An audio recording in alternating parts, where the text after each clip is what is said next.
கர்த்தர் நல்லவரும் உத்தமருமாய் இருக்கிறார். நீங்க உத்தமம் உத்தமம் அப்படின்றீங்க. உத்தமர். அல்லேலூயா. சங்கீதம் 25:8 இப்படி சொல்லுகிறது, கர்த்தர் நல்லவரும் உத்தமருமாய் இருக்கிறார். உத்தமமாய் இருக்கிறார் வேற, உத்தமருமாய் இருக்கிறார் என்பது வேற. அல்லேலூயா. கர்த்தர் நல்லவரும் உத்தமருமாய் இருக்கிறார். நம்முடைய ஆண்டவர் நல்லவர். நம்முடைய ஆண்டவர் எப்படிப்பட்டவர்? நல்லவர். கர்த்தர் நல்லவர் என்பதை ருசித்து பாருங்கள் என்று வேதம் சொல்கிறது. இயேசு நல்லவர் என்று பாடல்கள் பாடுகிறோம். ஆகவே நம்முடைய ஆண்டவர் இந்த உலகத்தில் வசனம் சொல்கிற தேவன் ஒருவரை தவிர நல்லவன் ஒருவனும் இல்லை. இந்த உலகத்தில் நல்லவர் யார் தானா? தேவன் மட்டும்தான் நல்லவர், வேறு யாருமே நல்லவர் இல்லை என்று வேதம் சொல்கிறது. ஆகவே தேவனுக்கும் மனுஷனுக்கும் ஒப்பிட்டு பார்க்கும்போது தேவனை தவிர ஒரு நல்லவனும் பூமியில இல்லை. மனுஷனுக்கும் மனுஷனும் பார்க்கும்போது நல்லவர்கள் நிறைய பேர் உண்டு. இவருக்கு அவரு நல்லவர், அவருக்கு இவர் நல்லவர், இவங்களுக்கு அந்த குடும்பம் நல்ல குடும்பம், அந்த குடும்பத்துக்கு இந்த குடும்பம் நல்ல குடும்பம். இப்படி மனிதர்களை ஒப்பிட்டு பார்க்கும்போது நல்ல மனிதர்கள் நிறைய பேர் உண்டு. அல்லேலூயா. ஸ்தேவானை குறித்து சொல்லப்படுகிறது, அவன் நல்லவன் என்று சொல்லப்படுகிறது. அவன் நல்லவனும் பரிசுத்த ஆவியில் நிரப்பப்பட்டவனமாய் இருந்தான் என்று வேதம் சொல்கிறது. பரிசுத்த ஆவியினால் விசுவாசத்தில் நிரப்பப்பட்டவனமாய் இருந்தான். ஸ்தேவானை குறித்து சொல்லப்படுகிறது. இப்படி நிறைய மனிதர்களை குறித்து அவர்கள் நல்லவர்கள் என்று சாட்சி கொடுக்கிறது.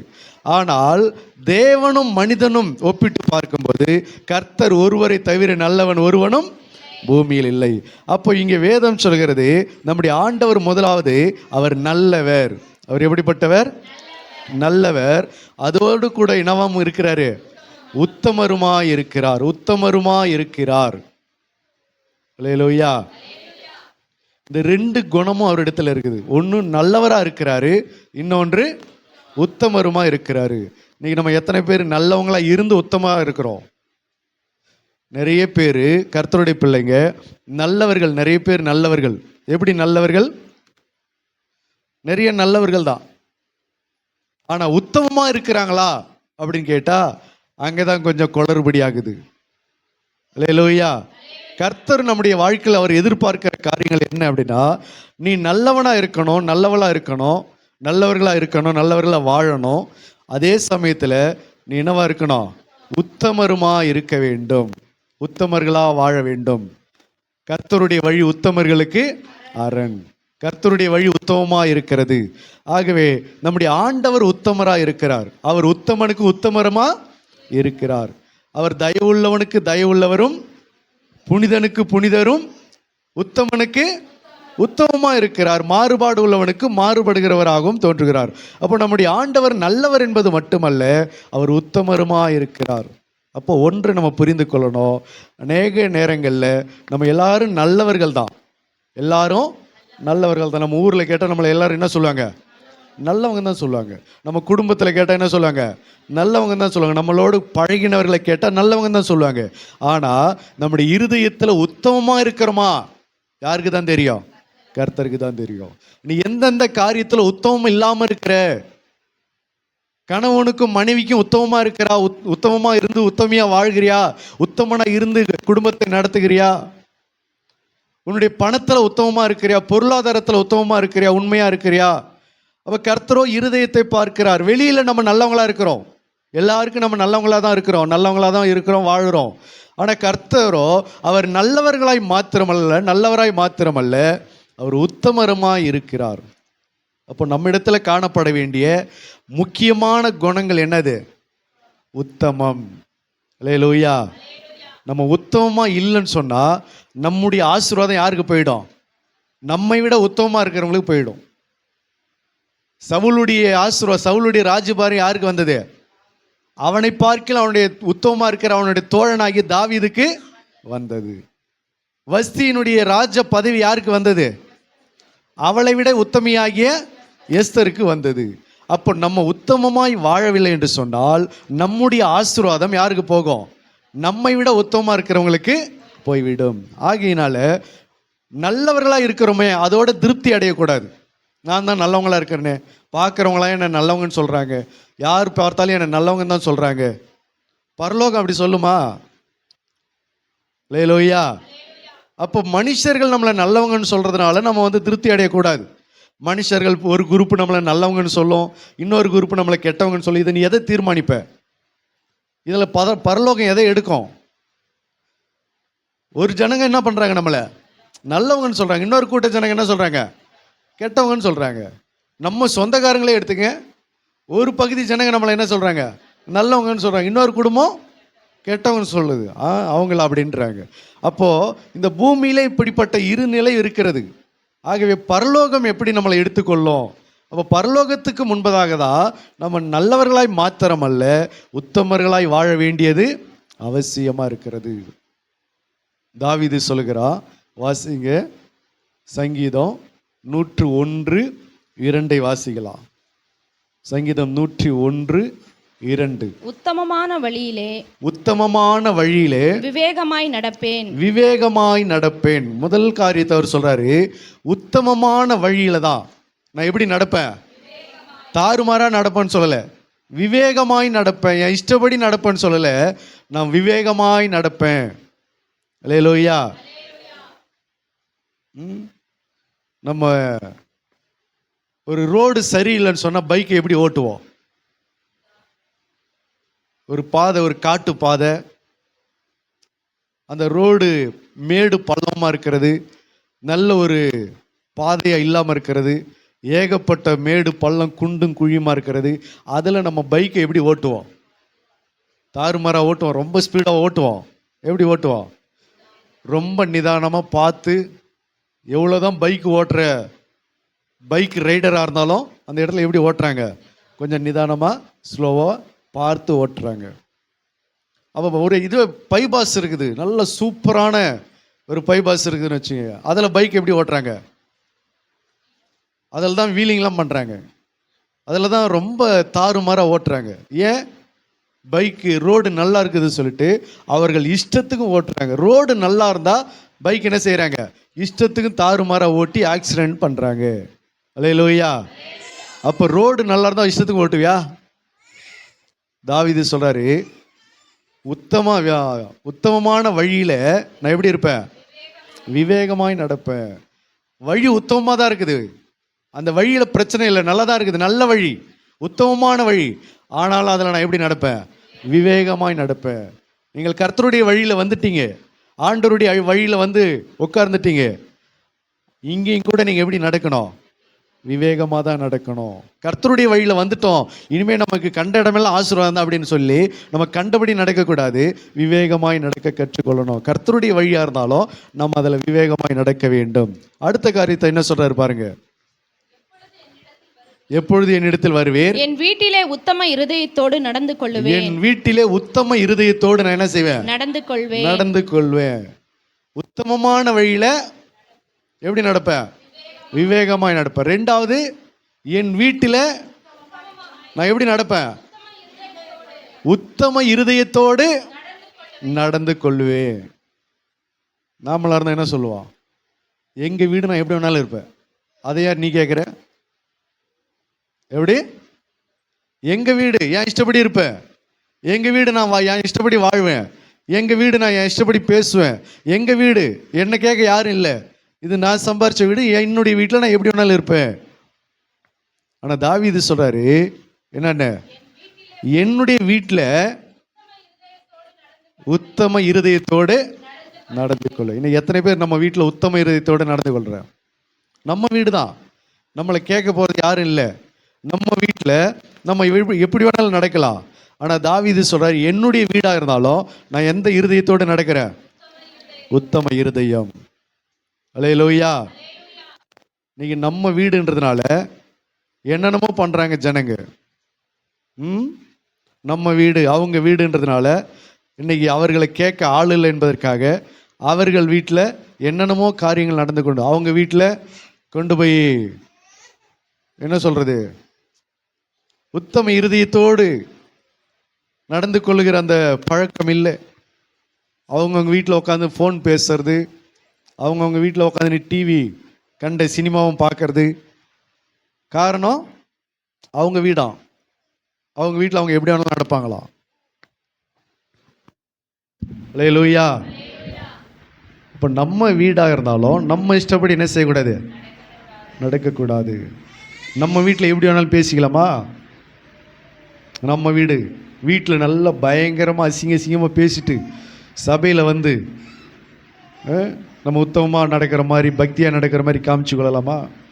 இல்லை. நம்ம வீட்டில் முதல்ல உத்தம இருதயத்தோடு நடக்கணும். நம்ம வீட்டில் முதல்ல உத்தம இருதயத்தோடு நடந்து கொள்ளணும். வீட்டில் கண்டபடி செய்யக்கூடாது, கண்டபடி நடக்கக்கூடாது. சில வீட்டில் பார்த்தீங்கன்னா சரக்கு பாட்டில் வாங்கி போய் ஒளிச்சு வைக்கிறது நடக்குதா இல்லையா? சில வீடுகளில் பாட்டில் வாங்கிட்டு போய் என்ன பண்ணுறாங்க, யாருக்குன்னு தெரியாமல் ஒளிச்சு வைக்கிறாங்க. சிகரெட்டை கொண்டு போய் ஒளிச்சு வைக்கிறாங்க, போதை வஸ்துகளை கொண்டு போய் ஒளிச்சு வைக்கிறாங்க. சில வீடுகளில் பார்த்தீங்கன்னா எலுமிச்சம்பழத்தை கொண்டு போய் யாருக்கும் தெரியாமல் வச்சுக்கிறாங்க. எங்கேயோ போய் ஜோசியம் பார்த்து எங்கேயோ போய் மாந்திரிகம் பண்ணி தாயத்தோ எலுமிச்சம்பழமோ மற்ற காரியத்தை கொண்டு போய் ஒளிச்சு வச்சிருக்கிறாங்க. அல்லேலூயா. அப்போ வீட்டில் உத்தம இருதயத்தோடு நடக்கலை. கர்த்தர் பார்க்குறாரு, வீட்டையும் பார்க்குறாரு, உன்னையும் பார்க்குறாரு. உன் வீட்டுக்குள்ளே நீ எப்படி நடக்கிறன்றதை பார்க்குறாரு. யாரும் இல்லாத நேரத்தில் யார் கூடயோ ஃபோன் பேசிகிட்டு இருக்கிறது. வீட்டில் யாருமே இல்லை, ஆனால் யார் கூட என்ன பண்ணிகிட்டு இருக்கிறது, ஃபோன் பேசிக்கிட்டு இருக்கிறது. வீட்டில் உத்தமமாக இல்லை, கர்த்தர் பார்க்கறது. ஆனால் தாவீது சொல்கிற, என்னுடைய வீட்டில் யாருமே இல்லைனாலும் நான் எப்படி நடக்கிறேன், உத்தம இருதயத்தோடு நடக்கிறேன். எங்கள் வீட்டில் எல்லாம் வெளியில் போயிட்டாலும், எல்லாம் வேலைக்கு போயிட்டாலும், நான் தனியாக இருந்தாலும், எல்லா வசதி வாய்ப்பும் என்கிட்ட இருந்தாலும், செல்ஃபோன் இருந்தாலும், டிவி இருந்தாலும், நான் அங்கேயும் கூட எப்படி இருக்கிறேன், உத்தம இருதயத்தோடு இருக்கிறேன். பிசாசு சொல்கிறான், யாரும் இல்லை வீட்டில், ஏதாவது பாரு, யாரும் இல்லை, எதையாவது வச்சுன்னு கேளு, யாரும் இல்லை, சினிமா பாட்டை வச்சுன்னு கேளு. தாவீது சொல்கிறாரு, வாசிங்க 119 சங்கீதம் 54வது வசனம் பாருங்க. 119 சங்கீதம் 54. நான் பரதேசியாய் தங்கும் வீட்டிலே உமது பிரமாணங்கள் எனக்கு கீதங்கள் ஆயின. எனக்கு அதுதான் பாடல் அப்படின்றார். நான் தங்குகிற என்னுடைய வீட்டில் உம்முடைய வசனம் தான் எனக்கு என்னதாக இருக்குது, பாட்டாக இருக்கிறதுன்றார். நான் பாடுகிற பாட்டு அதுதான். உம்முடைய பிரமாணங்கள் எனக்கு கீதங்களாக இருக்கிறது. அல்லேலூயா. யாரும் இல்லாத இடத்துல இன்றைக்கி சினிமா பாட்டு கேட்குற விசுவாசியில் நிறைய பேர் உண்டா இல்லையா? வீட்டில் உட்காந்து சினிமா பாட்டு, வெளியில் போனால் சினிமா பாட்டு, யாரும் இல்லாத நேரத்தில் சினிமா பாட்டு. காரணம், யாரும் இல்லை, யாரும் கேட்கல. அல்லேலூயா.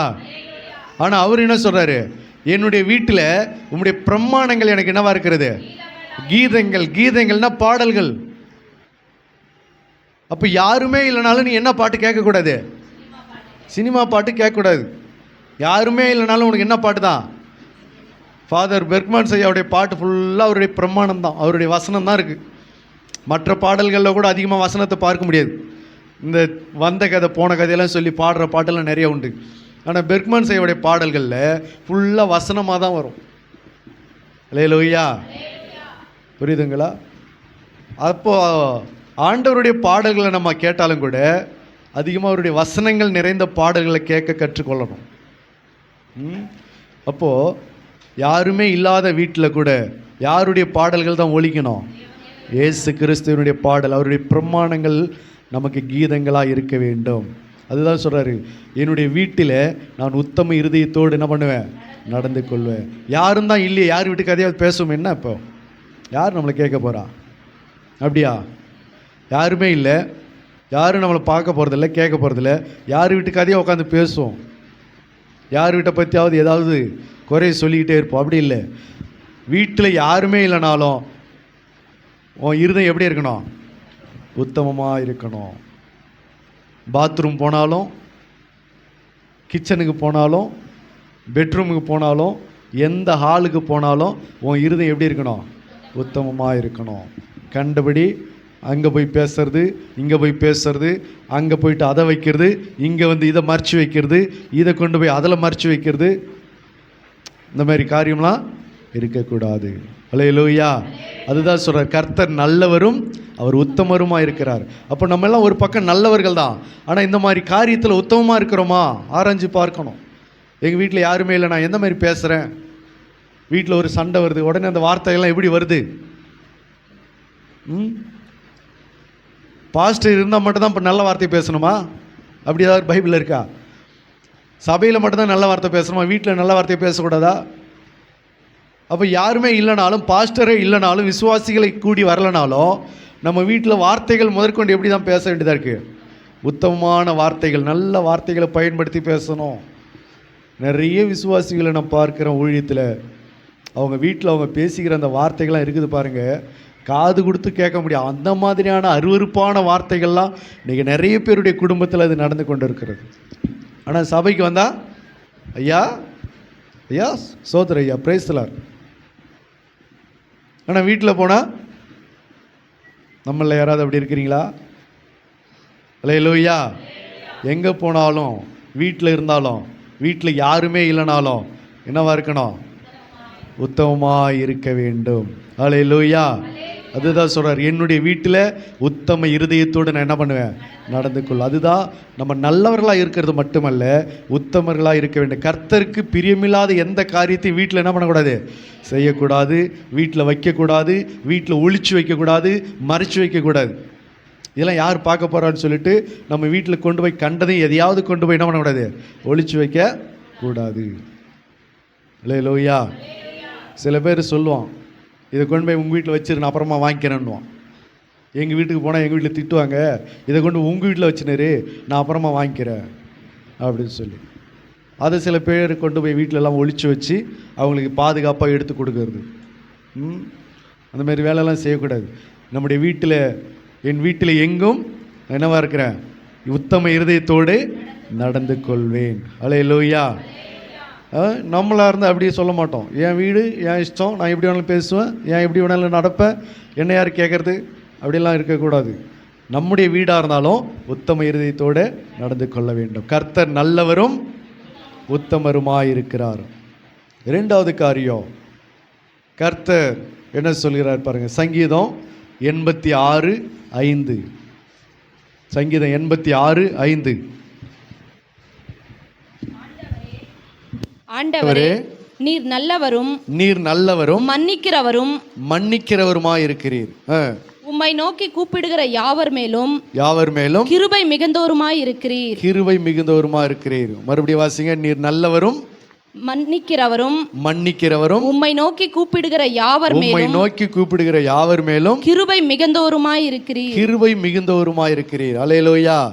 இரண்டாவது காரியம் சொல்லப்படுகிறது, கர்த்தர் நல்லவரும் மன்னிக்கிறவருமாயிருக்கிறார். முதல் காரியம் என்னது? கர்த்தர் நல்லவரும் உத்தமர். கிறிஸ்தவர்கள் இன்னைக்கு நிறைய நேரங்களில் நல்லவர்களாக இருக்கிறாங்க, அநேக விஷயத்தில் உத்தமர்களாக இல்லாமல் அதிலிருந்து தவறிடுறாங்க. ஆகவே தான் வசனம் சொல்லுது, கர்த்தர் நல்லவரும் உத்தமருமாய் இருக்கிறார். ரெண்டாவது காரியம், கர்த்தர் நல்லவரும் மன்னிக்கிறவருமாய் இருக்கிறார். நம்ம எல்லாரும் ஜெபம் பண்ணுறவங்க தான், கர்த்தருடைய பிள்ளைகள் எல்லாரும் நல்லவர்கள் தான். ஆனால் எத்தனை பேருக்கு மன்னிக்கிற அந்த குணம் இருக்குது? பரம விரோதியாக இருந்தாலும், பயங்கரமான எதிரியாக இருந்தாலும், மன்னிக்கிற குணங்கள் எத்தனை பேருக்கு இருக்குது? அல்லேலூயா. அது மட்டும் முடியாது பாஸ்டர். நல்லவர்கள், ஆனால் யாரு நல்லவர்கள்? கரெக்டாக வாரம் ஆச்சுன்னா சபைக்கு வந்துடுவோம், கரெக்டாக காணிக்கை போடுவோம், கரெக்டாக பாடல் பாடுவோம், கரெக்டாக ஜெபிப்போம், பாஸ்டரை கண்டா ஸ்தோத்திரம் சொல்லுவோம், வீட்டுக்கு போவோம், வருவோம், எல்லாம் செய்வோம். ஆனால் யாரும் என்ன செய்ய மாட்டோம்? மன்னிக்க மாட்டோம். சில பேர் யாரையாவது மன்னிச்சிடும், சில பேரை மன்னிக்க மாட்டோம். இது ஒரு பிரச்சனை. எல்லாரையுமே சில பேரை மன்னிச்சிருவோம், ஆனால் சில பேர் என்ன பண்ண முடியாது? இந்த இருதயம் மன்னிக்கிற இருதயம் பக்குவத்துக்கு வராது. அவங்கள பரம எதிரியாவே வச்சு பார்க்கிறது. அல்லேலூயா. ஆண்டவருடைய வேதம் சொல்கிறது, மத்தேயு 18:35 வாசிங்க. மத்தேயு 18:35. நீங்கள் அவனவன் தன் சகோதரன் செய்த தப்பிதங்களை மனப்பூர்வமாய் மன்னியாமல் போனால் என் பரமபிதாவும் உங்களுக்கு இப்படியே செய்வார். நம்ம ஒருத்தவங்களை மன்னிக்கல அப்படின்னு சொன்னா நம்முடைய பரமபிதாவும் நம்மளை அப்படிதான் என்ன செய்கிறாரா? மன்னிக்காம விடுகிறார். அல்லேலூயா. மன்னிக்கிறதுன்னு சொன்னா அவங்க கூட போய் ஒட்டி உறவாடணும் அர்த்தம் இல்லை. மன்னிச்சுட்டு நம்ம விலகிடணும். அவங்க மேலே நமக்கு கோபம் இருக்கக்கூடாது, அவங்க மேலே கசப்பு இருக்கக்கூடாது, அவங்க மேலே வைராக்கி இருக்கக்கூடாது. அதில் நம்ம கொஞ்சம் தெளிவாக இருக்கணும், பகுத்தறிந்து யோசிக்கணும். அல்லேலூயா. மன்னிக்கிறதுனாலே அவங்க கூட போய் ஒட்டிக்கணும், உறவாடணும், அவங்க கூட கடைசி வரைக்கும் அப்படியே லிங்க்லேயே இருக்கணும் அப்படி என்பது மட்டுமல்ல, நம்மளுடைய இருதயத்தில் அவர்களை குறித்த கசப்பு என்ன பண்ணிக்கூடாது, வைத்து கொள்ளக்கூடாது. அவர்களை மன்னிச்சிருக்கணும். ஆண்டவர் நம்முடைய இருதயத்தை பார்க்கிறார் இல்லையா? அப்போ நம்முடைய இருதயம் என்ன செஞ்சிருக்கணும், அவர்களை மன்னிச்சிருக்கணும். அல்லேலூயா. சில பேர்கிட்ட நான் பேச மாட்டேன், சில பேர்கிட்ட நான் அவங்க கூட வச்சுக்க மாட்டேன், சில பேர் கூட நான் அவங்க கூட உறவாட மாட்டேன் அப்படி சொல்லி நம்ம மன்னிக்காமல் இருக்கக்கூடாது. அவர்கள் கூட பேசணும், அவர் கூட உறவாடணும். ஆனால் அவர்களோடு கூட எச்சரிக்கையாக இருக்கணும், ஜாக்கிரதையாக இருக்கணும். சில நேரங்களில் எது நமக்கு எப்படிப்பட்ட கசப்பை உண்டாக்கி நம்மளை வேறு மாதிரி கொண்டு போகணும்னு நமக்கு தெரியாது, கண்டுபிடிக்க முடியாது. ஆகவே நம்ம நல்லவர்களாக இருக்கிறது மட்டுமல்ல, மன்னிக்கிறவர்களாக இருக்கணும். பேசுகிற வாய்ப்பு வந்துச்சுன்னா என்ன பண்ணுங்க, பேசுங்க. அவர்களோடு கூட என்ன சொல்கிறது, ஒரு ஐக்கியம் வரும்போது ஐக்கியமாக இருங்க. ஆனாலும் மன்னிக்காமல் மட்டும் என்ன பண்ணக்கூடாது, இருக்கக்கூடாது. யார் கூடவும் அவர்களை குறித்த அவங்கள நான் மன்னிக்கவே மாட்டேன் அப்படி சொல்லி அந்த ஒரு வைராக்கியம் நம்முடைய இருதயத்தில் இருக்கக்கூடாது. மன்னிச்சிருங்க. ஏன் இதை நான் மன்னிக்கணும் அப்படின்னா, ஆண்டவர் சொல்கிறாரு, நமக்கு ஆண்டவர் மன்னிப்பு தரணும் இல்லை? நமக்கு மன்னிப்பு தேவையா இல்லையா? எத்தனை பேருக்கு மன்னிப்பு வேணும்? எனக்கெல்லாம் மன்னிப்பே வேணாங்க அப்படின்னு சொல்கிற ஆள்லாம் கை தூக்க பார்க்கும். நான் பண்ணுற அநியாயத்தில், நான் பண்ணுற அக்கிரமத்தில், என்னுடைய பாவத்தில் எனக்கு மன்னிப்பே வேண்டாம் அப்படி நீங்கள் சொன்னீங்கன்னா, நீங்கள் யாரும் என்ன செய்ய தேவையில்லை, மன்னிக்க வேண்டாம். எனக்கு மன்னிப்பு வேண்டாம், அதனால் நானும் யாரையும் மன்னிக்க மாட்டேன் அப்படி சொன்னால் ஓகே, பரவாயில்ல. நான் நரகத்துக்கே போனாலும் பரவாயில்ல, நான் மன்னிக்க மாட்டேன் அப்படின்னு சொன்னால் கரெக்டு தான். இல்லைங்க, என் பாவத்தை கர்த்தர் மன்னிக்கணும், நான் செஞ்ச அக்கிரமத்தை மன்னிக்கணும், என்னுடைய அநியாயத்தை மீறுதலை கர்த்தர் மன்னிக்கணும், கிருபையாக இருக்கணும் என் மேலே, அவர் என் பாவத்தை எண்ணக்கூடாது, அதை அவர் மன்னித்து மறைச்சி போடணும் அப்படின்னு நம்ம நினைக்கிறோம்னு சொன்னால், அப்போ நாமளும் என்ன செய்யணும், மன்னிக்கணும். அல்லேலூயா. அப்போ கர்த்தருடைய பிள்ளைகள் நிறைய பேர் இதில் தவறிடுறாங்க. நல்லா ஜெபிக்கிறாங்க, நல்லா துதிக்கிறாங்க, நல்லா சபைக்கு போகிறாங்க, நல்லா ஆண்டவரை தேடுறாங்க, எல்லாம் பண்ணிட்டு கடைசியில் ஒரு சில நேரங்களில் சில பேரை மன்னிக்காமல் கடின இருதயத்தோடு அவர்கள் வாழ்ந்து கொண்டிருக்கிறதை பார்க்க முடிகிறது. அல்லேலூயா. ஆகினால வசனம் சொல்லுது, நீங்கள் மன்னிக்கலன்னு சொன்னால் பரமபிதாவும் நமக்கு என்ன பண்ண மாட்டார், மன்னிக்க மாட்டார். பரமண்டல ஜபத்தில் கர்த்தர் நமக்கு அப்படி தான் சொல்லி கொடுத்தாரு. என்னென்னு, நாங்கள் மன்னிக்கிறது போல எங்கள் கடன்களை எங்களுக்கு மன்னியும். அல்லேலூயா. நாங்கள் மன்னிக்கிறது போல எங்கள் கடன்களை எங்களுக்கு, அது எப்படி சொல்லி கொடுக்குறாரு பாரு, நாங்கள் மன்னிக்கிறது போல எங்களுக்கு நீங்கள் மன்னிங்க ஆண்டவரே. அப்போ நாம் மன்னிச்சாதானே அவர் மன்னிப்பார். அப்போ நாம் மன்னிக்கலைன்னா அவரும் என்ன செய்ய மாட்டார், மன்னிக்க முடியாது. ஆகவே மன்னிப்பு என்பது என்னது, ரொம்ப அவசியம். இந்த குட் ஃப்ரைடே அன்றைக்கி 7 வார்த்தை பேசுவாங்க. அதில் முதல் வார்த்தையை மன்னிப்புன்னு ஒரு ஆள் வருவார். அவர் தான் நிறைய பேர் மன்னிக்கவே மாட்டார். பார்த்துக்கிறீங்களா? அவர் தான் மன்னிக்க மாட்டார். சகோதரன் மன்னிக்க மாட்டார், குடும்பத்தில் யாரையும் மன்னிக்க மாட்டார், அவர்களை மன்னிக்க மாட்டார், இவர்களை மன்னிக்க மாட்டார், சபையிலே மன்னிக்க மாட்டாங்க, சபையிலே ஒருத்தருக்கு ஒருத்தர் பேசிக்க மாட்டாங்க. கேட்டால் அவங்க கூட நான் பேச மாட்டேன், இவங்க கூட நான் பேச மாட்டேன், மன்னிக்க மாட்டேன். ஆனால் அவருக்கு தான் முதல் வார்த்தை வந்திருக்கும். திருடங்கையில் தான் சாவியை கொடுத்த மாதிரி அவங்க கையில் தான் முதல் வார்த்தை போயிருக்கும், மன்னிக்கிறது பற்றி. அல்லேலூயா. அப்போது இதெல்லாம் நம்ம கவனிக்காமல் கண்டும் காணாமல் விட்டுறக்கூடாது. நம்ம நல்லவர்கள் தான், கர்த்தருடைய பிள்ளைகள் ரொம்ப ரொம்ப நல்லவங்க தான். ஆனால் என்ன செய்யணும், நம்ம நல்லா பாடுறோமா இல்லையா, நல்லவங்க தான். காணிக்கை கொடுக்குறோமா இல்லையா, நல்லவங்க தான். பாஸ்டரை கண்ட பிரைஸ்லார் சொல்கிறோமா இல்லையா, நல்லவங்க தான். ஒரு ஏழைக்கு உதவி செய்கிறோமா இல்லையா, நல்லவங்க தான். ஒருத்தவங்களை பார்த்த உடனே இறக்க குணம் வருதா இல்லையா, நல்லவங்க தான். ஆனால் இந்த குணத்தையும் நம்ம ஆராய்ச்சி பார்க்கணும். எனக்கு மன்னிக்கிற குணம் இருக்குதா? ரோட்டில் போகிறவங்களுக்கு கூட ஐயோ பாவமேன்னு நினைக்கிறோம். ஆனால் நிறைய நேரங்களில் நிறைய பேர் என்ன செய்யறதில்ல, மன்னிக்காமல் போயிடுகிறோம். ஆகினால இந்த கொஞ்சம் புளித்த மாவு பிசைந்த மாவு முழுவதும் என்ன செஞ்சிடும், கெடுத்து போட்டுடும். ஆகினால நம்ம நல்லவர்களாக இருப்பதோடு மட்டுமல்ல, என்னவும் வளர்த்து கொள்ளணும், மன்னிக்கிற குணமும் இருக்கணும். யாரையும் நீங்கள் மன்னிக்காமல் இருக்கக்கூடாது. இந்த பூமியில் நீங்க மன்னிக்காத நபர்னு யாருமே இருக்கக்கூடாது. மன்னிச்சு சில பேரை மன்னிச்சு இடையே வந்துடணும், தூரமா வந்துடணும். மன்னிச்சுட்டு அவங்க கூட நீ போய் ஒட்டிக்கிட்டனா அதுவே உனக்கு என்னவா மாறிடுவாங்க, தீமையா மாறிடுவாங்க, வினையா மாறிடுவாங்க. ஆண்டவர் வந்து சில பேருக்கு விலகி இருக்க சொல்றாரு, சில பேரை விட்டு விலகி வாழ சொல்றாரு, சில பேரை கொஞ்சம் தூரத்தை கொஞ்சம் மெயின்டைன் பண்ண சொல்றாரு. நான் மன்னிக்கிற ஆள் எல்லாரும் கூட நம்ம போய் அவங்க கூட ஐக்கியமா இருக்கணும் என்பது அர்த்தம் இல்லை. எல்லாரை குறித்து மன்னிக்கிற இருதயம் நமக்குள்ள இருக்கணும். ஆனா எல்லாரும் கூட நம்ம ரொம்ப கொஞ்சம் கவனமா இருக்கு. எல்லா ஆவிகளையும் நீங்கள் நம்பாமல், எப்படி எல்லா ஆவிகளையும் நீங்க நம்பாம சில ஆவிகளுக்கு என்ன செய்யணும், விலகி வாழ வேண்டும். அல்லேலூயா. அப்போ மன்னிக்கிற குணம், கர்த்தர் நல்லவரும் அவர் மன்னிக்கிறவருமா இருக்கிறார். மூன்றாவது காரியம் வாசிக்கலாம். சங்கீதம் 119:68 வசனம். சங்கீதம் 119:68. தேவரீர் நல்லவரும் நன்மை செய்கிறவருமாய் இருக்கிறீர். நன்மை செய்கிறவருமாய் இருக்கிறீர். உமது பிரமாணங்களை எனக்கு போதியும். உம்முடைய பிரமாணங்களை எனக்கு போதியும். கர்த்தர் நல்லவரும் நன்மை செய்கிறவருமாய் இருக்கிறீர். மூன்றாவது காரியம். முதல் காரியம் என்னது? கர்த்தர் நல்லவரும் உத்தமர். இரண்டாவது நல்லவரும் மன்னிக்கிறவர். மூன்றாவது நல்லவரும் நன்மை செய்கிறவர். அல்லேலூயா. இப்போ நிறைய நேரங்களில் கர்த்தருடைய பிள்ளைகள் யார் தான்? நல்லவர்கள் தான். நல்லா ஜெபிப்பாங்க, நல்லா பாடுவாங்க, உபவாசிப்பாங்க. 40 நாள் சீனாய் மலையில் விட்டால் கூட உபவாசிப்பாங்க.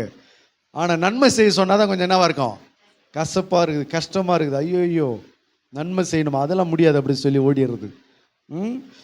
இப்போ நல்லவங்களாக இருந்து பிரயோஜனம் இல்லையே. நன்மை நல்லவர்களாக இருக்கிறோம்னு சொன்னால் நீ என்ன செய்யணும், நன்மை செய்ய. எத்தனை பேர் நன்மை செய்கிறீங்க? அல்லேலூயா. ஆமாம் பாஸ்டர், நாங்கள் எங்களுக்கே நன்மை செஞ்சுக்கிறோம், எங்கள் குடும்பத்துக்கு நாங்களே என்ன பண்ணிக்கிறோம், நன்மை செஞ்சுக்கிறோம். எங்கள் குடும்பம் எங்களுக்கு நன்மை செய்து நாங்கள் எங்களுக்கு தெரிஞ்சவங்களுக்கு மட்டும் சாப்பாடு கொடுக்குறோம், எங்களுக்கு தெரிஞ்சவங்க எங்களுக்கு சாப்பாடு கொடுக்குறாங்க, எங்களுக்கு தேவையானவங்களுக்கு நாங்கள் கொடுத்து உதவுறோம், அவங்களும் எங்களுக்கு உதவுறாங்க. எங்களுக்கு யார் பிடிச்சதோ அவங்களுக்கு நாங்கள் என்ன செய்கிறோம், உதவி செய்து நன்மை செய்து கொள்கிறோம். உங்கள் சகோதரர்களுக்கு மாத்திரம் நீங்கள் நன்மை செய்தால் நீங்கள் விசேஷித்து செய்கிறது என்ன? ஆயக்காரரும் பாவிகளும் அப்படியே தானே செய்கிறாங்க. அப்போ உங்களுக்கு பிடிச்சவங்க, உங்களுக்கு தெரிஞ்சவங்க, உங்களுக்கு ரொம்ப பழக்கப்பட்டவங்களுக்கு மட்டும் நீங்கள் நன்மை செய்கிறீங்கன்னு சொன்னால் அப்போ இதில் என்ன பிரயோஜனம் இருக்குது? நீங்கள் விசேஷித்து செய்கிறது என்ன?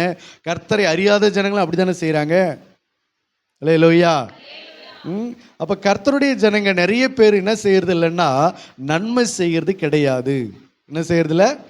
நன்மை செய்கிறது கிடையாது. நல்லா ஜெபிப்பாங்க, நல்லா பாடுவாங்க, நல்லா துதிப்பாங்க, நல்ல எல்லாம் ஆவிக்குரிய காரியத்தில் ரொம்ப ஈடுபடுவாங்க. ஆனால் நன்மை செய்கிற குணங்கள் ஆராய்ஞ்சு பார்த்தோன்னா ரொம்ப ரொம்ப குறைவாக இருக்கிறது. ஆகையினால உலகத்து மனுஷர்களிடத்தில் இருக்கிற அந்த நல்ல குணங்கள் கூட இன்னைக்கு கிறிஸ்தவர்களிடத்தில் பார்க்க முடியாமல் போகிறது. உலகத்து மனுஷங்க கூட சில நேரங்களில் நன்மை செஞ்சு வீடியோ எடுக்காமல் போயிடுறாங்க. ஆனால் கிறிஸ்தவர்கள் என்ன செஞ்சிடறாங்க, நன்மை செய்கிறத எல்லாத்தையும் வீடியோ எடுத்து ஃபேஸ்புக்கில், இன்ஸ்டாகிராமில், யூடியூப்லாம் போட்டு அவர்களுக்கு சாப்பாடு வழங்கின போது, கிறிஸ்மஸுக்கு ட்ரெஸ்ஸு வழங்கின போது, இவர்களுக்கு இதை செய்த போது அப்படின்னு சொல்லி அதை என்ன பண்ணிடுறாங்க, பிரபலப்படுத்திடுறாங்க. ஆகவே நல்லவர்களாய் மாத்திரமல்ல நன்மை செய்கிறவர்கள். சில நேரங்களில் பார்த்தீங்கன்னு சொன்னால் நாம் உண்டு, நம்ம வீடு உண்டு, நம்ம ஜபம் உண்டு, நம்ம சர்ச்சு உண்டுன்னு இருக்கிற குடும்பங்கள் நிறைய உண்டு. இந்த மாதிரி விசுவாசி கூட்டமும் நிறைய உண்டு. ஆனால் நன்மை செய்கிற கூட்டங்கள் ரொம்ப ரொம்ப குறைவு. அல்லேலூயா. நீங்கள் நல்லவர்களாய் மாத்திரமல்ல நன்மை செய்கிறவர்களாகவும் இருக்க வேண்டும். அல்லேலூயா. சரி, வாசிக்கலாம். அப்போஸ்தலர் 10:38. அப்போஸ்தலர் 10:38. நசரேனாகிய இயேசு தேவன் பரிசுத்த ஆவியினாலும், அவரை தேவன் பரிசுத்த ஆவியினாலும் வல்லமையினாலும் அபிஷேகம் பண்ணினார். தேவன் அவரோடு கூட இருந்தபடியினாலே அவர் நன்மை செய்கிறவராயும். அல்லேலூயா. தேவன் அவரோடு கூட இருந்தபடினால அவர் என்ன செஞ்சாராம், நன்மை செஞ்சார். எத்தனை பேர் கூட கர்த்தர் இருக்கிறாரு? விசுவாசிக்கிறீங்களா? கர்த்தர் உங்க கூட இருந்தா நீங்க என்ன செய்யலாம், நன்மை செய்யலாம். சாத்தான் உங்க கூட இருந்தா அவனிடத்துல நன்மை இல்லை. அவன் பொய்யனும் பொய்யுக்கு பிதாவுமா இருக்கிற அவனிடத்துல நன்மை கிடையாது, பிசாசின் இடத்துல நன்மை கிடையாது. அதனால் அவன் நன்மை செய்ய போகிறதும் கிடையாது. ஆகையினால தேவன் அவரோடு கூட இருந்தபடினாலே நன்மை செய்கிறவராயும் அகப்பட்ட பிசாசின் வல்லமையில் அகப்பட்ட யாவரையும் குணமாக்குகிறவராயும் சுற்றித் திரிந்தார். குணமாக்குகிறவராயும் சுற்றி திரிந்தார். ஹல்லேலூயா. இயேசு கிறிஸ்து இப்படி சுற்றி திரிந்தார். நன்மை செய்கிறவராயும் பிசாசின் வல்லமையில் அகப்பட்ட யாவரையும் குணமாக்குகிறவராயும் சுற்றி திரிந்தார். சாத்தான் எப்படி சுற்றி திரிகிறானா? கெர்ச்சிக்கிற சிங்கம் போல எவனை விழுங்கலாமோ என்று வகை தேடி சுற்றி திரிகிறான். அவன் எதுக்கு சுற்றி திரிகிறானா? எவனை சாவடிக்கலாம், எவனை பழி வாங்கலாம், எவனை போட்டு தள்ளலாம், எவனை பிரச்சனையில் மாட்டி விடலாம், எவனை தப்பான பாவத்தில் கொண்டு போய் சிக்க வைக்கலாம், எவனை எந்த அடிமைத்தனத்துக்குள்ளே கொண்டு போகலாம், எவனை விழுங்கலாமோ என்று வகை தேடி சுற்றி திரிகிறான்.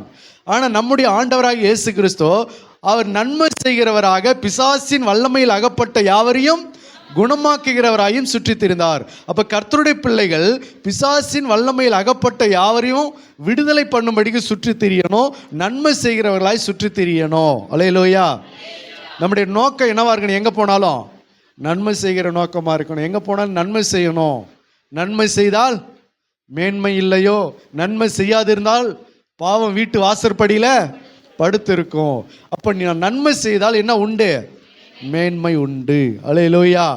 அப்போ கர்த்தருடைய பிள்ளைங்க வெறும் நல்லவங்களா வாழ தேவையில்லை. என்ன வாழணும்? நன்மை செய்யணும். வெறும் நல்லவங்க எத்தனை பேர்? வெறும் நல்லவங்க பாஸ்டர், நாங்கள் வெறும் நல்லவங்க தான். அதோடு கூட என்ன இருக்கணும்? நன்மை செய்கிற குணமும் காணப்படணும். பிள்ளைகளுக்கு சொல்லிக் கொடுக்கணும், குடும்பத்தில் சொல்லிக் கொடுக்கணும். நன்மை செய்யுங்க, நன்மை செய்யுங்க என்று சொல்லி. நன்மை செய்கிறதுல நிறைய சில வரைமுறைகள் உண்டு. அதெல்லாம் கொஞ்சம் கவனித்து நம்ம செய்யணும்.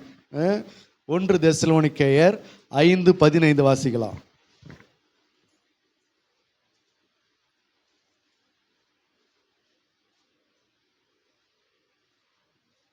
1 தெசலோனிக்கேயர் 5:15.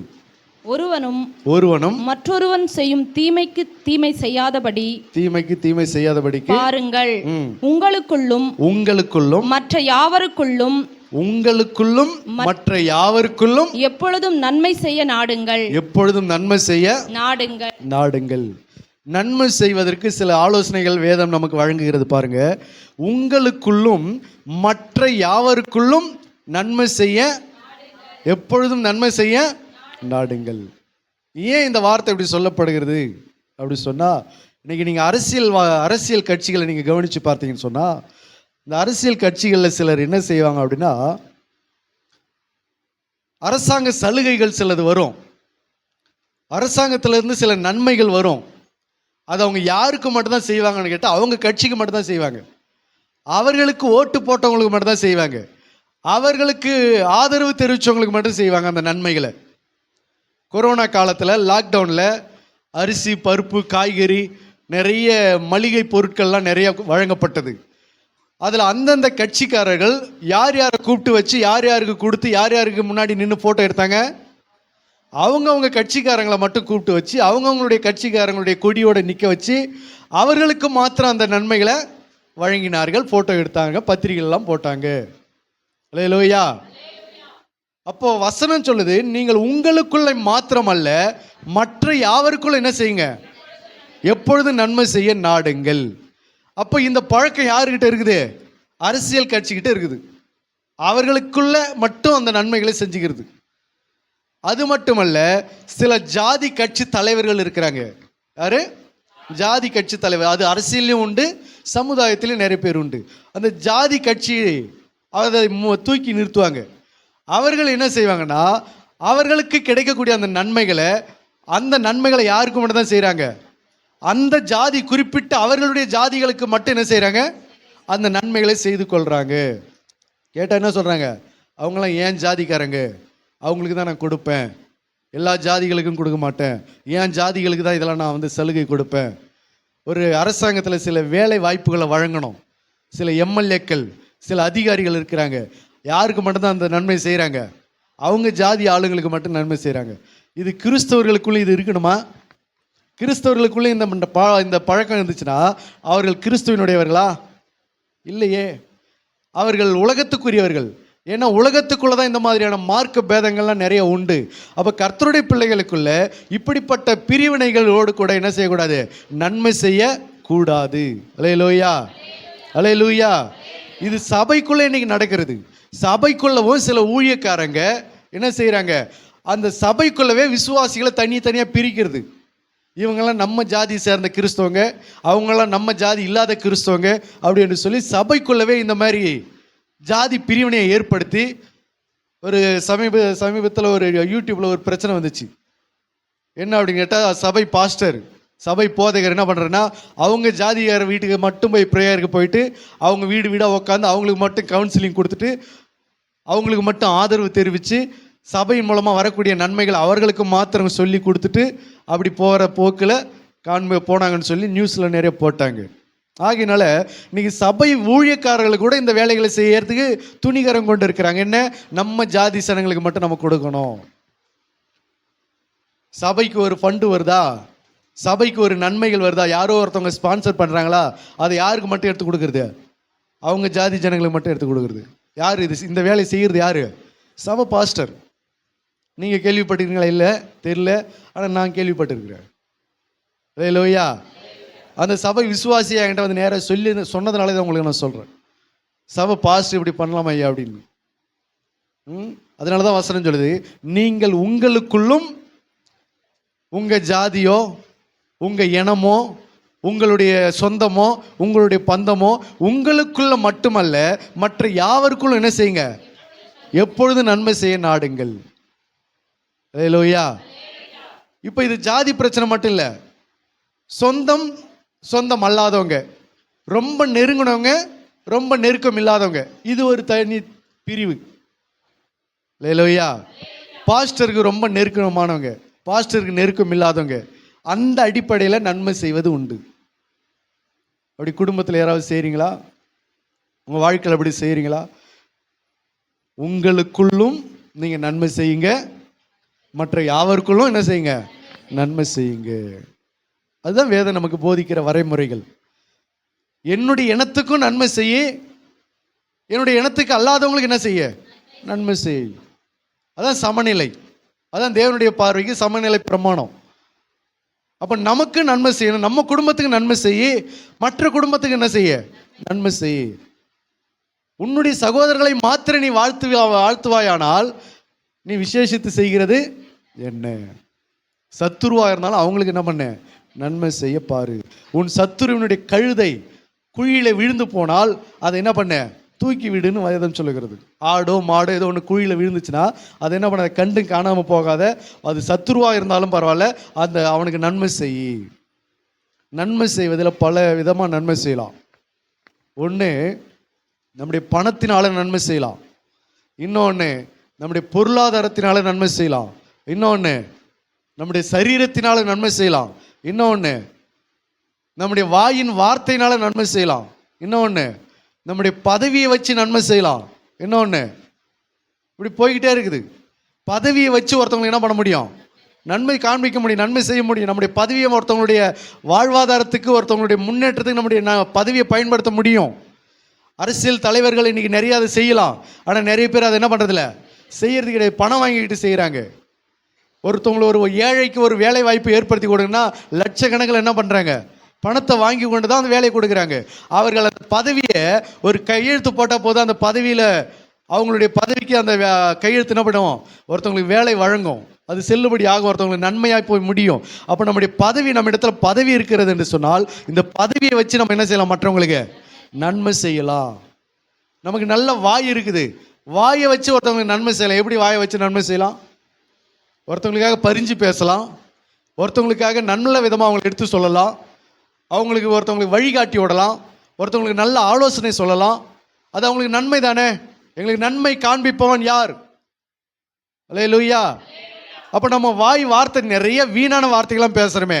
ஒருத்தவங்களுக்கு ஆறுதல் செய்யலாம், ஒருத்தவங்களுக்கு நன்மை பேசுவதற்கு நம்ம வாயை பயன்படுத்தலாம், ஒருத்தவங்களுக்காக பரிந்து பேசலாம். இப்படி நிறைய காரியங்கள் உண்டு. வாயினால் நன்மை செய்யலாம். நம்முடைய பணத்தை வச்சு நன்மை செய்யலாம். நம்முடைய சரீரத்தை வச்சு ஒருத்தவங்களுக்கு நன்மை செய்யலாம். ஒருத்தவங்க கீழே விழுந்துட்டாங்க, என்ன செய்யலாம்? ஃபயர் ஆஃபீஸ்க்கு ஃபோன் பண்ணுவேன், வாங்க சீக்கிரம் கயிறு ரோப்பெலாம் எடுத்துட்டு வாங்க, ஒருத்தவங்க கீழே விழுந்துட்டாங்க, அவங்கள தூக்கி விடணும். ஒரு பெரிய கிணத்துல விழுந்துட்டா பரவாயில்ல, ரோட்டில் விழுந்துட்டாங்க, அவங்கள காப்பாற்றுறதுக்கு யார் வரணும்? ஃபயர் ஆஃபீஸில் தான் வரணும். நம்ம சரீரத்தினால என்ன செய்யலாம்? நம்ம கையால் அவங்கள தொட்டு நம்ம கையால் தூக்கி விடலாம். அல்லேலூயா. சமாரியன் ஒரு மனிதன் வந்தான். அவன் என்ன செஞ்சான்? ஒரு மனிதன் எருசலேமிலிருந்து எரிகோவுக்கு போகும்போது கள்ளர் கையில் அகப்பட்டான். அவனை குற்றுயிருமா விட்டுட்டு போனாங்க, அவன் வஸ்திரத்தெல்லாம் உரிந்து கொண்டு போனாங்க. அப்போ அந்த சமாரியன் வந்து என்ன செய்கிறான்? அவனை தூக்குறான். இப்போ எதனால நன்மை செய்கிறான்? தன் சரீரத்தினால நன்மை செய்கிறான். முதல்ல அவனை தூக்குறான், தூக்கி கழுதையின் மேலே உட்கார வைக்கிறான், சுய வாகனத்தின் மேலே ஏற்றினான். இப்போ எதனால நன்மை செய்கிறான்? தன்னுடைய வாகனத்தை பயன்படுத்துகிறான், தன்னுடைய மிருக ஜீவனை பயன்படுத்துகிறான். நம்மளாம் கழுதை வச்சிடல, பைக்கு தான் வச்சுருக்கோம். பைக் வச்சுருக்கோம், டாடா ஏசி வச்சுருக்கோம், கார் வச்சுருக்கோம், ஏரோப்ளைன்லாம் நிறைய வச்சுருக்கோம். அப்போ நம்மகிட்ட இருக்கிற வாகனத்தை என்ன செய்கிறோம்? அவன் வச்சிருக்கிற சுய வாகனமாகிய கழுதையை அந்த கழுதையின் மேலே ஏற்றி கொண்டு போனான். அப்போ நம்மளுடைய வாகனத்தை என்ன செய்யலாம்? நன்மை செய்வதற்கு பயன்படுத்தலாம். அல்லேலூயா. அதோடு மட்டுமல்ல, அடுத்தது எங்கே கொண்டு போனான்? அவனுடைய காயங்களை கழுவினான். தன்னுடைய திராட்சை ரசத்தை எடுத்து அவனுடைய காயங்களை கழுவி கட்டு போட்டான். தன்னுடைய பொருளால் அவனுக்கு நன்மை செஞ்சான். அடுத்து எங்கே கொண்டு போனான்? சத்திரத்துக்கு கொண்டு போனான். சத்திரத்துக்கு கொண்டு போய் சத்திரத்தன் கையில் கொடுத்து, நான் வருமானம் இவனை பராமரித்து பார்த்துக்க, நான் வந்த பிறகு ஏதாவது செலவாச்சுன்னா என்ன பண்ணுறேன்? இவனுக்காக நான் கொடுக்குறேன். எப்படி சொன்னான்? சைகை காமிச்சானா? வாயினால பரிந்து பேசுறான். இவனுக்காக நான் இருக்கிறேங்க, இவனை கொஞ்சம் பத்திரமா கவனிச்சிங்க, நான் போயிட்டு ஒரு வேலையை போகிறேன், நான் போயிட்டு ரிட்டர்ன் வரும்போது இவனுக்கு என்ன செலவாச்சு அது எல்லாத்தையும் நான் என்ன பண்ணுறேன்? நான் கொடுக்குறேன். தன் வாயினால உத்தரவாதம் கொடுத்து வாயினால நன்மை செய்தான், கழுதையினால நன்மை செய்தான், தன்னிடத்தில் வைத்திருந்த பொருளால் நன்மை செய்தான். தன்னுடைய பணத்தை கொஞ்சம் சத்திரத்தன் கையில் கொடுத்து, இந்த பணத்தை இப்போதைக்கு வச்சிங்க, நான் மீதி செலவாச்சுன்னா அடுத்து நான் வரும்போது என்ன பண்ணுறேன்? நான் கொடுக்குறேன்னு பேசினான். அப்போ எல்லா விதத்திலும் அந்த மனிதனுக்கு அவன் என்ன செஞ்சான்? நன்மை செய்கிறவனாக இருந்தான். அப்போ இன்னைக்கு நம்ம நன்மை செய்யணும்னு சொன்னால் வெறும் பணத்தினால மட்டும்தான் நன்மை செய்யணும் கிடையாது. பணம் இல்லைன்னா நம்ம சரீரத்தினால என்ன பண்ணலாம்? நன்மை செய்யலாம், பொருளால் நன்மை செய்யலாம். அப்போ எந்தெந்த வாய்ப்பு நமக்கு இருக்கிறதோ அந்தந்த வாய்ப்பை நம்ம பயன்படுத்தி நன்மை செய்ய நம்ம முன் வர வேண்டும். அல்லேலூயா. கர்த்தர் நல்லவரும் நன்மை செய்கிறவருமா இருக்கிறார். அதனால தான் சொல்லுது, நீங்கள் உங்களுக்குள்ளும் மற்ற யாவருக்குள் என்ன செய்யுங்க? எப்பொழுது நன்மை செய்ய நாடுங்கள். உலகத்து மனுஷர்களை போல எங்க இனம், எங்க ஜனம், எங்க பாஷை, எங்க குடும்பம், எங்க சகோதரர்கள், எங்க நாங்க அப்படின்னு அந்த டீம் என்ன செய்யக்கூடாது? பிரித்து நன்மை செய்ய வேண்டாம். நமக்குள்ளவும் நம்ம நன்மை செய்யணும், மற்ற யாவருக்குள்ளவும் நன்மை செய்ய நாடணும். அடுத்தது 1 தீமோத்தேயு 5:4. 1 தீமோத்தேயு 5:4. விதவையானவளுக்கு பிள்ளைகளாவது பேரன் பேத்திகளாவது இருந்தால் இவர்கள் முதலாவது தங்கள் சொந்த குடும்பத்தை தேவ பக்தியாய் விசாரித்து பெற்றார் செய்த நன்மைக்கு பதில் நன்மைகளை செய்ய கற்றுக்கொள்ள கடவார்கள். அல்லேலூயா. கற்றுக்கொள்ள கடவர்கள். நல்ல கவனிங்க. அடுத்தது யாருக்கு யார் நன்மை செய்யணும்னா, பெற்றோர்கள் செய்த நன்மைகளுக்கு யார் நன்மை செய்யணும்? பிள்ளைகள் திரும்ப அவங்களுக்கு நன்மை செய்யணும். பிள்ளைகள்லாம் கவனிக்கணும். நம்ம எல்லாருமே பிள்ளைகள் தான் இல்லையா? யார் நம்ம ஆதாமை போல எங்கேருந்து வரல, மண்ணில் இருந்து வரல. நம்ம எல்லாருமே தாய் தகப்பனுக்கு பிறந்து பிள்ளைகளாக தான் வந்தோம். வேதம் என்ன ஆலோசனை கொடுக்குறா, உங்கள் பெற்றவர்கள் உங்களுக்கு நன்மை செஞ்சாங்களா இல்லையா? உங்களை பெற்றவர்களை நீங்கள் நினச்சி பாருங்கள். பிள்ளைகளே, உங்கள் பெற்றாருக்கு கர்த்தருக்குள் கீழ்ப்படிங்கள், இது நியாயம். அல்லேலூயா. அப்போ பிள்ளைகள் பெற்றோருக்கு என்ன செய்யணும்? கனம் பண்ணணும். நீங்கள் இந்த பூமியில் நீடித்த நாட்கள் வாழ்வதற்கு என்ன செய்யணும்? பிள்ளைகள் பெற்றோரை கனம் பண்ணணும். அல்லேலூயா. அப்போ பிள்ளைகள் பெற்றோர்கள் செய்த நன்மைகளுக்கு பதில் நன்மைகளை பிள்ளைகள் என்ன பண்ணணும்? செய்ய கற்றுக் கொடுக்கணும். பேரன்களாவது பேத்திகளாவது பிள்ளைகளாவது அவர்கள் பெற்றவர்களுக்கு நன்மை செய்யணும். அதாவது பெற்றவர்கள் மட்டும்தான் பிள்ளைகளுக்கு நன்மை செய்யணும் கிடையாது. கடைசி வரைக்கும் சில பிள்ளைகள் பார்த்தீங்கன்னு சொன்னால், கடைசி வரைக்கும் எனக்கு என்ன கொடுத்த, அந்த பிள்ளைக்கு தான் கொடுத்த, எனக்கு என்ன கொடுத்த? அந்த பிள்ளைக்கு தான் செஞ்ச, எனக்கு என்ன செஞ்ச? அவங்களுக்கு தான் கொடுத்த, எனக்கு என்ன கொடுத்த? அப்போ வாங்கிறதுல மட்டுமே பிள்ளைகள் பெற்றோர்கிட்ட என்னவா இருக்கக்கூடாது? குறியா இருக்கக்கூடாது. அல்லேலூயா. இப்போ இன்னைக்கு உங்ககிட்ட ஒரு கேள்வி கேட்குறேன். எத்தனை பேர் உங்கள் அப்பா அம்மா கிட்ட சொத்து பத்துக்கு சண்டை போடுவீங்க? வீடுக்கோ, வாசலுக்கோ, நகைக்கோ, பணத்துக்கோ யாரு உங்கள் தாய் தகப்பன்கிட்ட சண்டை போடுவீங்க? இப்போ இல்லை பாஸ்டர், அப்புறமா போடுவேன். இப்போ இல்லை பாஸ்டர், ஒன்று ஒரு 5 வருஷம் கழிச்சு, ஒரு 10 வருஷம் கழிச்சு, எனக்கு என்ன செஞ்சேன்னு எங்கள் அம்மா கிட்ட கேட்பேன், எனக்கு என்ன செஞ்சேன்னு எங்கள் அப்பா கிட்ட கேட்பேன். இல்லை அவங்கக்கிட்ட சொத்துக்காக அடிப்பேன், உதைப்பேன். அவர்களுக்கு நீங்கள் நன்மை செய்யணும். உனக்கு அவங்க செய்யாமல் போனாலும், எந்த பதுங்கு பார்க்க உனக்கு பிரிக்காமல் போயிருந்தாலும், இல்லை மற்ற பிள்ளைகளுக்கு அதை எல்லாத்தையும் கொடுத்துருந்தாலும் கூட அவர்களுக்கு நீ என்ன செய்யணும்? நன்மை செய்ய கற்றுக்கொள்ளணும். அதுதான் தேவனுடைய பிள்ளைகளுக்கு அடையாளம். தாய் தகப்பனுடைய நிலத்துக்கும் நகை நட்டுக்கும் என்ன செய்யக்கூடாது? நீங்கள் ஆசைப்படக்கூடாது. நீங்கள் யாரை தான் நோக்கி பார்க்கணும்? எனக்கு ஒத்தாசை வரும் பர்வதங்களுக்கு நேராக என் கண்களை ஏறெடுக்கிறேன். கர்த்தருடைய பிள்ளைகளுக்கு ஆண்டவர் சொல்கிறார், நானே உன் பங்கு. என்னது? நானே உன் பங்கு. உன்னுடைய ஆசீர்வாதம் யாரால வரணும்? கர்த்தரால தான் வரணும். நல்லா ஜெபிக்கிறவங்களா இருக்கிறாங்க, ஆனாலும் எங்கள் அப்பா எனக்கு எதுவும் கொடுக்கல, எல்லாத்தையும் கொண்டு போய் அவங்ககிட்ட கொடுத்துட்டு போயிட்டாங்க. எனக்கு எதுவும் பிரிக்கல, எல்லாத்தையும் கொண்டு போய் அவங்ககிட்ட கொடுத்துட்டாங்க. எல்லாம் எனக்கா கொடுக்குறாங்க, அவங்களுக்கு தான் கொடுக்குறாங்க. அப்போ கடைசி வரைக்கும் சில பிள்ளைகள் தாய் தகப்பன்கிட்ட இருந்து வாங்குறதுல, அவங்ககிட்ட இருக்கிறத உறிஞ்சி எடுக்கிறதுலே குறியா இருக்கிறாங்க. விட்டா எலும்பை கூட சூப்பு மாதிரி உறிஞ்சிடுவாங்க பொழுது. அந்த நகை யாருக்கு கொடுக்க போற? அந்த நிலத்தை யாருக்கு எழுத போற? அந்த ஆடு மாடு யாருக்கு கொடுக்க போற? அல்லேலூயா. தாய் தகப்பன்கிட்ட இருந்து வாங்குறதும் நல்லதில்லை, மாமனார் வீட்டில இருந்து வாங்குறதும் நல்லது கிடையாது. அல்லேலூயா. ஏன்னா அவர்களும் நமக்கு யார் தான்? பெற்றோர்கள் தான்.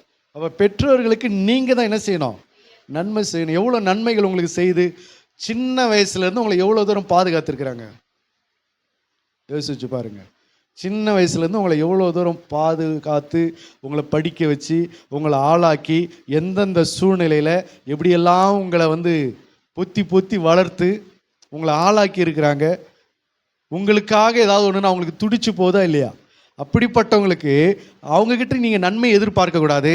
அவர்களுக்கு நீங்கள் தான் என்ன பண்ணணும்? நன்மை செய்யணும். எனக்கு என்ன சம்பாரித்து வச்சுக்கிற அப்படின்னு பெற்றவங்களை பார்த்து என்ன செய்யக்கூடாது? கேட்கக்கூடாது. ஒரு குடும்பத்தில் 3 பிள்ளைகள், 4 பிள்ளைகள், 5 பிள்ளைகள் உண்டு. அதில் என்ன செய்வாங்க? பங்கு பாகத்துக்காக சண்டை நடக்குது. ஈசாக்குக்கு 2 பிள்ளைகள் இருந்தாங்க, ஏசாவும் யாக்கோவும். எதுக்காக சண்டை போட்டுக்கிட்டாங்க? அவனுடைய நிலத்துக்காகவா? ஆசீர்வாதத்துக்காக தான். என்ன ஆசீர்வாதம்? அந்த பக்கம் ஒரு கிணறு வெட்டி வச்சுக்கிட்டு அதை என்கிட்ட கொடு, இந்த பக்கம் ஒரு 10 ஏக்கர் நிலம் வாங்கி வச்சு அதை என்கிட்ட கொடு. அப்படியே சண்டை போட்டுக்கிட்டாங்க. உங்கள் வாயினால் ஒரு ஆசீர்வாதத்தை எனக்கு கொடுங்க, உங்கள் வாயினால் நீ நல்லா இருப்பேன்னு சொல்லுங்க, உங்கள் வாயினால் 4 வார்த்தை நல்ல வார்த்தை சொல்லுங்க. அந்த ஆசீர்வாதத்துக்காக 2 பேரும் அண்ணன் தம்பிகள் என்ன செஞ்சாங்க? போட்டி போட்டுக்கிட்டாங்க. போட்டி போட்டு அந்த ஆசீர்வாதத்தை எடுத்துக்கொண்டாங்க. அதுபோல் இன்னைக்கு தாய் தகப்பனுடைய ஆசீர்வாதத்துக்கு தான் நம்ம ஆசைப்படணுமே தவிர தாய் தகப்பனை குறுன்னு பார்த்துக்கிட்டே இருக்கக்கூடாது. சில பிள்ளைகள் தாய் தகப்பனுக்கு சோறு போடுறதுக்கு நோக்கமே என்னதான்? இப்போ சோறு போடுறதான், கடைசியில் யார்கிட்ட கொடுத்துட்டு போவாங்க இந்த நகையெல்லாம்? அதுக்காகவே சில தாய் தகப்பனை சில பிள்ளைகள் கண்ணுங்க அர்த்தமாக பார்க்குறவங்களாம் உண்டு. பார்த்துக்கிறீங்களா இல்லையா? கடைசி வரைக்கும் அவங்கள அப்படியே ரொம்ப கண்ணுங்க அர்த்தமாக பார்க்கறது உண்டு. ஒரு ஐயாவுக்கு குழந்தை பாக்கியம் இல்லை. இந்த பக்கம் அண்ணன் வீட்டு பசங்க கூப்பிட்றாங்க, அப்பா நீ எதுக்குப்பா அங்கே தனியாக இருந்து கஷ்டப்படுற, இங்கே வாப்பா நான் சோறு போடுறேன், உனக்கு சாவர வரைக்கும் நீ என்கிட்ட உட்காந்து சாப்பாடு அப்படின்னு அண்ணன் பையன் கூப்பிட்றான். இந்த பக்கம் மனைவி சைடில் அவங்க சித்தி பசங்க தங்கச்சி பசங்க அவங்க கூப்பிட்றாங்க, நீங்கள் இங்கே வாங்கப்பா, நீங்கள் எதுக்குப்பா அங்கேருந்து தனியாக கஷ்டப்படுறீங்க, நீங்கள் வாங்க நாங்கள் உங்களுக்கு சோறு போடுறோம். அப்போ இவர் என்கிட்ட அந்த கதையை சொல்லிட்டு இருந்தார், அந்த ஐயா என்கிட்ட கதை சொல்லிட்டு இருந்தார். அப்போ நான் சொன்னேன், பரவாயில்லைங்களே, உங்களுக்கு குழந்தை இல்லைனாலும் உங்களை ஆதரிக்கிறதுக்கு இந்த பக்கமும் பிள்ளைங்க போட்டி போடுறாங்க, இந்த பக்கமும் பிள்ளைங்க போட்டி போடுறாங்க. அப்படி இருக்கும்போது நீங்கள் ஏங்க இவங்க தனியாக இருந்து கஷ்டப்படுறீங்க நானும் சொல்கிறேன். அதுக்கப்புறம் தான் அவர் ஒரு கதை சொன்னார். அவங்க சோறு போடுறன்றதுலாம் சும்மாவா, தம்பி 4 பிளாட் வாங்கி போட்டு வச்சுக்கிற, 4 லட்ச ரூபா அக்கௌண்ட்ல கிடக்குது, இது எல்லாம் அனுபவிக்கிறதுக்கு ஆள் போட்டி போடுது. அதுக்கு தான் இவன் சொல்றான் நான் சோறு போறேன்னு அவன் கூப்பிடுறான், இந்த பக்கம் இவன் கூப்பிடுறான் நான் சோறு போறேன் நான் இவன் கூப்பிடுறான். அப்பதான் என் கண்கள் அப்படி டக்குன்னு திறக்கப்பட்டது. ஓ இதான் ரீசனா, இதுக்கு தான் அவங்க போட்டி போடுறாங்களான்னு. உண்மையில இந்த காலத்திலையும் சொந்த பிள்ளைகளே தாய் தகப்பனுக்கு சோறு போடுறதுக்கு யாரும் என்ன பண்ணல, முன் வராத போது தம்பி பிள்ளைங்க அண்ணன் பிள்ளைங்க யாரோ ஒருத்தவங்க சாப்பாடு போடுறேன் அவங்களை ஆதரிக்கிறேன்னு சொல்லி இப்படி போட்டி போடுகிற ஒரு பிள்ளைகள் இருக்கிறாங்கன்னா இவங்க ஏன் இப்படி தனிமையில் கடந்து கஷ்டப்படணும்னு நினைக்கும் போது தான் அவர் உண்மை என்னன்றதை சொல்றாரு.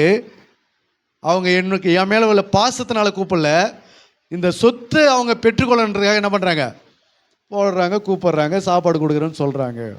அப்போ இந்த மாதிரி சில பிள்ளைகள் தாய் தகப்பனை தொலைநோக்கு பார்வையோட உள்நோக்கத்தோட என்ன பண்ணுறாங்க, ஆதரித்து கூடவே வச்சு பார்த்துக்கிறவங்களும் உண்டு. லேலோய்யா, நல்லதா இது? உங்கள் பெற்றோர் செய்த நன்மைகளுக்கு பதில் நன்மைகளை நீ என்ன பண்ணணும், செய்யணும். நம்ம நன்மை செஞ்சு அதை அடைக்கலாம் முடியாது, அந்த கடனை அடைக்கலாம் முடியாது. ஆனாலும் அவங்களுக்கு நம்மளால் முடிந்த அளவுக்கு நம்ம என்ன செய்யணும், அவங்களுக்கு உங்களால் முடிந்த அளவுக்கு, உங்களுக்கு ஒன்றுமே செய்யாமல் போனாலும் சரி, உங்களுக்கு தர வேண்டிய நன்மைகள் மற்றவங்களுக்கு கொடுத்திருந்தாலும் சரி, மற்ற பிள்ளைகளுக்கே கொடுத்திருந்தாலும் சரி, ஆனால் கடைசி காலத்தில் எனக்கா கொடுத்த, நான் ஏன் உனக்கு சோறு போடணும், எனக்கா கொடுத்த, இங்கே ஏன் வந்த, என் வீட்டுக்கு ஏன் வந்த, அங்கே தானே எல்லாத்தையும் கொடுத்த, அப்போ நீ அங்கே போயிரு, நீ அங்கே போய் சாப்பிடு அப்படின்னு உங்கள் வாயின் வார்த்தை என்ன செய்யக்கூடாது, வரவே கூடாது. அல்லேலூயா. எல்லாத்தையும் அள்ளி அவங்ககிட்டே கொடுத்துருந்தாலும் பரவாயில்ல, எல்லாத்தையும் அள்ளி மற்ற பிள்ளைகளுக்கே செஞ்சிருந்தாலும் பரவாயில்ல, எல்லாம் அவங்க முடிகிற காலத்தில் அவங்களுடைய பென்ஷன் பணமோ, அவங்களுடைய சொத்தோ, வீடோ, வாசலோ, நகைகளோ, பேங்க்கில் இருக்கிற பணமோ எல்லாத்தையும் கொடுத்து எல்லாருக்கும் கொடுத்துருக்கட்டும். அவங்க கொடுத்துட்டு உங்ககிட்ட ஒரு நாள் வரும்போது என்கிட்ட கொடுத்த, எங்கே கொடுத்து அங்கே போய் சாப்பிடு, இந்த பக்கம் திரும்பிடாத, இந்த பக்கம் வந்துடாத அப்படியெல்லாம் சொல்லி விரட்டி அடிக்கக்கூடாது. அவர்களுக்கு நீங்கள் என்ன செய்யணும், நன்மை செய்யணும். அதான் கிறிஸ்துவின் பிள்ளைகளுக்கு அடையாளம். லேலோய்யா. உங்கள் அது பேரனாக இருந்தாலும் சரி, அது பேத்தியாக இருந்தாலும் சரி, அது மகனாக இருந்தாலும் சரி, மகளாக இருந்தாலும் சரி, உங்கள் தாய் தகப்பனுக்கு நீங்கள் மனப்பூர்வமாய் என்ன செய்யணும், நன்மை செய்ய வேண்டும். எத்தனை பேர் அப்படி செய்வீங்க? இல்லை உங்கள் சொத்துக்காக ஆசைப்படுவீங்களா? கை தூக்கும் பார்க்கும் பிள்ளைங்கள்லாம் கை தூக்குங்க. எங்கள் அப்பா அம்மா என்ன செய்யாமல் போயிருந்தாலும் பரவாயில்ல, அவங்களுக்கு நான் நன்மை செய்வேங்க, அவங்களுக்கு முடியாத காலத்தில் நான் நன்மை செய்வேங்க. எத்தனை பேர் சொல்லுவீங்க? அல்லேலூயா. வந்தால் நான் விரட்டி அடிக்க மாட்டேன், வந்து அவங்கள நான் துரத்த மாட்டேன், வந்து அவங்கக்கிட்ட சிடு சிடுன்னு பேச மாட்டேன், வந்து அவங்கள நான் மூஞ்ச காமிக்க மாட்டேன், வந்து அவங்கள ரொம்ப கடுமையாக சாரால் ஆகாரம் நடத்தினது போல் நான் நடத்த மாட்டேன். அப்படியா? அல்லேலூயா. இந்த பூமியில் நீங்கள் நல்லா இருக்கணும்னா, உங்கள் வாழ்நாள் நீடித்து இருக்கணும்னா, உன் தாயின் தகப்பனையும் கனம் பண்ணு, நன்மை செய். உங்கள் தாய் தகப்பனுடைய இருதயத்தை குளிர வைக்கணும். அதுக்கு தான் யாக்கோபும் ஏசாவும் போட்டி போட்டுக்கிட்டாங்க. எலியா என்ன, ஈசாக்கு என்ன சொல்றாரு, எனக்கு ருசிகரமான பதார்த்தங்களை சமைத்து கொண்டு வா, அதை நான் சாப்பிட்டு மனப்பூர்வமாக அவனை என்ன செய்கிறேன், ஆசீர்வதிக்கிறேன், போய் சீக்கிரம் கொண்டு வந்தார். அதை நான் சாப்பிட்டு மனப்பூர்வமாக அவனை ஆசீர்வதிக்கணும். அப்போ உன்னுடைய தாய் தகப்பன் கடைசி காலத்தில் உன்னை மனப்பூர்வமாக என்ன செய்யணும், ஆசீர்வதிக்கணும். அது எவ்வளோ பெரிய பாக்கியம் தெரியுமா, எவ்வளோ பெரிய ஆசீர்வாதம் தெரியுமா? அல்லேலூயா. அது பெற்றுக்கொள்றது எத்தனை பேருக்கு ஆசை? இல்லை அவங்ககிட்ட வாங்கறதா எனக்கு ஆசீர்வாதமா? அது தெரியாத பிள்ளைங்க போய் மாமியார் அடிக்கிறாங்க, மாமனார் அடிக்கிறாங்க, ஒரு குடும்பம் என்கிட்ட சொல்லிக்கிட்டு அழுகுறாங்க, மருமக எங்கேயோ இருந்து வந்தாங்க, முகத்திலே குத்து குத்துன்னு குத்துறாங்க, அசிங்கமாக பேசுகிறாங்க, எல்லாத்தையும் எனக்கா கொடுத்த, அந்த பிள்ளைக்கு தானே கொடுத்தேன்னு சொல்லி மருமகளும் மகனும் சேர்ந்து என்ன பண்ணுறாங்க, தாய் தகப்பனை போட்டு அடின்னு அடித்து போட்டு போயிட்டாங்க. ஒரு மாதம் கழிச்சு இன்னொரு பிள்ளை வந்தாங்க, இன்னொரு பிள்ளை இன்னொரு மருமகளும் வந்தாங்க, அவங்க போட்டு நல்லா அடின்னு அடிச்சுட்டு போனாங்க, என்கிட்டே கொடுத்த அப்படின்னு. யோசிச்சு பாருங்களேன், இவங்கெல்லாம் எப்பேற்பட்ட ஆசீர்வாதத்தை எதிர்காலத்தில் வாங்குவாங்கன்னு நினைக்கிறீங்க? அவங்களுடைய சாபத்தை தடுக்க ஒருத்தரும் கிடையாது. இந்த மாதிரி சாபத்தை வாங்கி கட்டி கொள்ளாதீங்க. வசனம் சொல்லுகிறது, வாசிங்க. யாத்திராகமம் 21:15. யாத்திராகமம் 21:15. தன் தகப்பனையாவது தன் தகப்பனையாவது தன் தாயையாவது தன் தாயையாவது அடிக்கிறவன் நிச்சயமாய் கொலை செய்யப்பட கடவன். நிச்சயமாய் கொலை செய்யப்பட கடவன். அல்லேலூயா. தாயின் தகப்பனை அடிக்கிறவன் கொலை செய்யப்படணும், அவன் சபிக்கப்பட்டவன் என்று நியாயப்பிரமாணம் சொல்லுகிறது. கர்த்தர் தாயின் தகப்பனை அடிச்சுட்டு நீ என்ன பண்ண முடியாது, நல்லாவே இருக்க முடியாது. உன் தாயின் தகப்பனும் உனக்கு நன்மை செஞ்சாங்களும் செய்யல, அதெல்லாம் இப்போ பிரச்சனை இல்லை. ஆனால் உன் தாய் தகப்பனை நீ என்ன செய்யக்கூடாது, அசிங்கமாக பேசக்கூடாது. உன் தாய் தகப்பனை நீ அடிக்கக்கூடாது, துன்புறுத்தக்கூடாது, அவர்களை வேதனைப்படுத்த கூடாது. அல்லேலூயா, அல்லேலூயா. ஆகினால இப்படிப்பட்ட பிரமாணம் நமக்கு இருக்கிறபடினால பெற்றோர்களுக்கு பிள்ளைகள் என்ன செய்யணும், நன்மை செய்ய வேண்டும். அல்லேலூயா. ஆகினால இப்படிப்பட்ட காரியங்கள்லாம் இருக்கிறபடினால இவைகளில் நாம் சரியான விதத்தில் நாம் நன்மை செய்ய கற்றுக்கொள்ள வேண்டும். இப்படி நாம் நன்மை செய்வதோடு மட்டுமல்ல, நாம் சில காரியத்தை செய்யும்போது கர்த்தரே நமக்கு நன்மை செய்வார். கர்த்தர் நமக்கு என்ன செய்கிறாரா, நன்மை செய்கிறார். வாசிக்கலாம். யாத்திராகமம் 1:20 வாசிங்க. யாத்திராகமம் 1:20.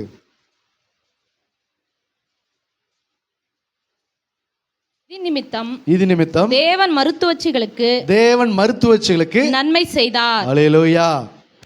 கர்த்தருடைய வார்த்தைக்கும் கர்த்தருடைய சத்தியத்துக்கும் கீழ்ப்படிந்து அவருக்கு பயந்து நடந்தோம் என்று சொன்னால் தேவனே நமக்கு என்ன செய்வார், நன்மை செய்வார். இது வரைக்கும் நம்ம என்ன பார்த்தோம், நாம மற்றவர்களுக்கு நன்மை செய்கிறதை குறித்து பார்த்தோம்.